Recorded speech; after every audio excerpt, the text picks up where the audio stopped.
দেখুন আমার আতপ চালের খিচুড়িটা কি করে করব একবার দেখুন। এটা খেতে খুব সুন্দর হয়, তো একবার কি করে করছি একবার দেখে নিন। আমি দেখুন আজকে আতপ চালের খিচুড়ি করব, তো এখানে আতপ চাল নিয়ে নিয়েছি, আর এখানে নিয়েছি মুগের ডাল, অরহর ডাল, এখানে নিয়েছি বাদাম, ভাঙা বুটের ডাল, তেরেলির ডাল, এক কটা রোমা, সব কিছু নিয়ে নিয়েছি।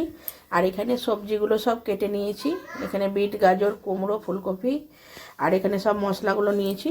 কড়াই চাপিয়েছি, কড়াইয়ে আমি মুগ ডাল আর অরহরের ডালটা একটু ভালো করে ভেজে নেব। আমি দেখুন সবজিগুলো তেলের উপরে দিয়েছি, তো তেজপাতা দিয়েছি, কাঁচা লঙ্কা চিড়ে দিয়েছি, আর এখানে গ্রেট করা আদাও দিয়ে দিলাম সবজিটা কিছুক্ষণ ভাজার পরে। তো এখানে আমি দিয়ে দিচ্ছি নুন, হলুদ, জিরে গুঁড়ো আর একটু লঙ্কা গুঁড়ো। তারপর এতে নেড়ে চেড়ে খিচুড়ির মধ্যে দিয়ে দেবো, তারপরে সবজিটা ভেজে। তো আমি দেখুন এখানে চাল ডালটা সব একদম ধুয়ে ডালটা একটু ভেজে একদম দিয়ে দিয়েছি, এটা সেদ্ধ হবে। আর এখানে সবজিটাও দিয়ে দেবো একসঙ্গে দিয়ে দেবো সব। দেখুন চট করে আমার আতপ চালের খিচুড়ি, সেই জন্য তাড়াতাড়ি হয়েও গেল।